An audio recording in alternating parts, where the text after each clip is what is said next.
I thought I'd take you around what I've done here. So I've fitted a diesel heater in the garage. That's the diesel heater.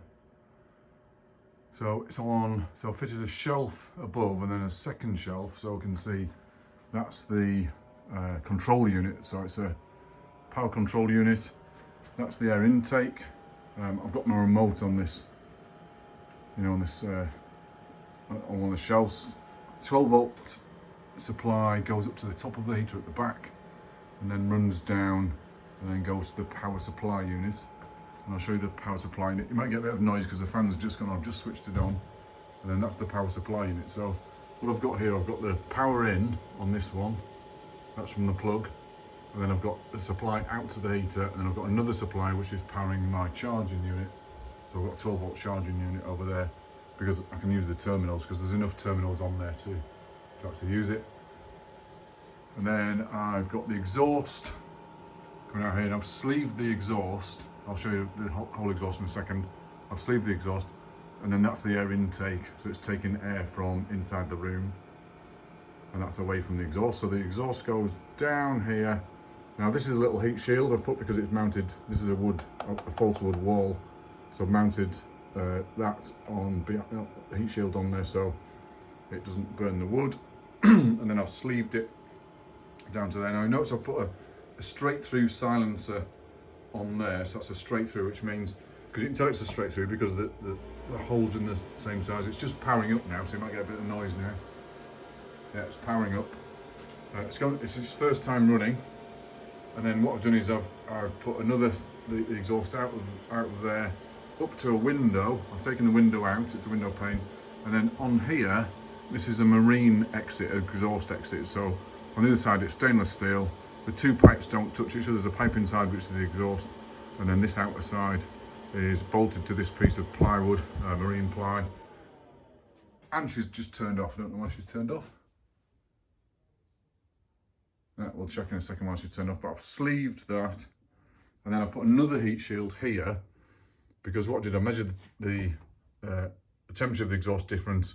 So it goes to there so it doesn't burn this wire. I've got a wire, power supply wire here, and then a power supply wire on there. So I've put a heat shield there because this is actually quite close to that. So I'll put a heat shield there. And then I've got to mount the silencer yet. So I've got to mount it so it doesn't move. It moves a tiny bit now. So I've got to mount it with a bracket, a U-shaped bracket onto that piece of wood. And then I've got my fire extinguisher bolted to the wall, in case it all goes wrong, of course. And that is my heater. So we'll power up again and we'll start her off and see if she blows out some nice warm air.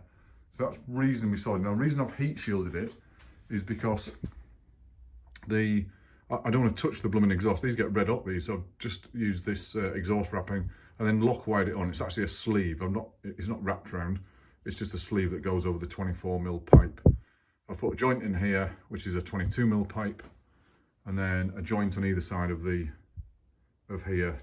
So I've cut the pipe, I've cut the exhaust pipe, then put a 22mm joint in there with an exhaust clamp on there. Exhaust assembly paste has been put in, so it seals. And then I've used proper Jubilee clips on here because the Jubilee clips you get with the actual unit, they're pretty rubbish. I couldn't get them tight at all, so I've used real Jubilee clips on there. So I've got a joint in there, which is a 22mm joint inside a 24, because they 24. So I've used steel tube inside there, it's exhaust repair tube for scooters and stuff, and that joins the unit together like it is. And what else have I done? So I've wrapped the whole exhaust so I don't touch it and get burnt, and that's the air intake, of course. And then the heater stands on a shelf at the top, and I'll fill up there. I can just get in quite nicely to fill up with diesel. I'm using pump diesel at the moment, so I want to make sure it works and stuff.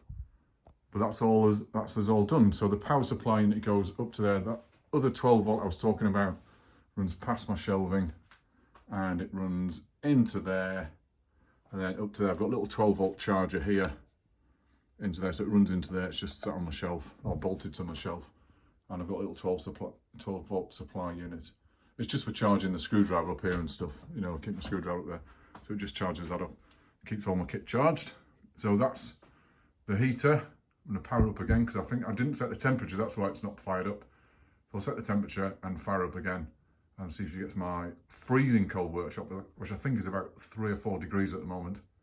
See if it gets in my freezing cold workshop all nice and warm. So that's the heater up and running, or up and connected.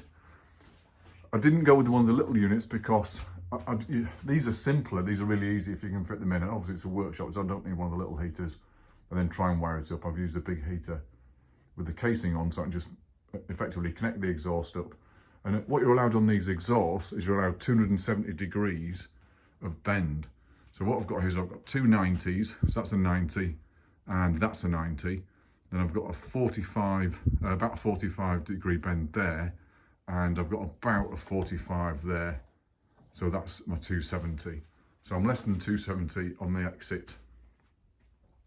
Taking the exhaust out of the window.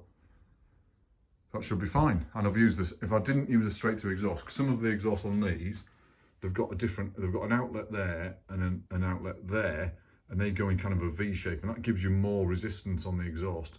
So I've used a straight through one, which will still keep the heater reasonably quiet, but it's a straight through. There's no bend on the exhaust, there's no extra bends.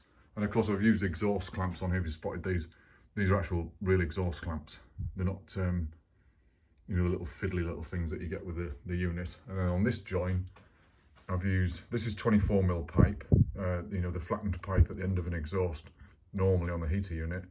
And this is a flattened, this is all exhaust paste, or they used to call it gun gum, I think it's called fire gum now.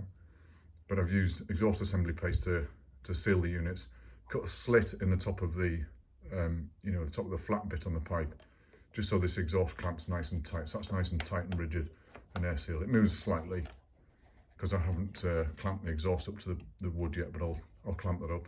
And then if I touch this, it'll still be hot, but it doesn't burn me instantly. So we'll fire up again and see if she primes. She's got to prime yet and then fire up. So I'll see if it actually all goes to plan and then fires up. So I'll set the temperature. Might have to do another YouTube video to set the temperature. And then we're all ready to go. So I hope you enjoyed it. I hope it's useful. I haven't used the remote yet because I haven't paired the remote with the unit yet. So yeah, we'll see if she all works. Maybe in the next video.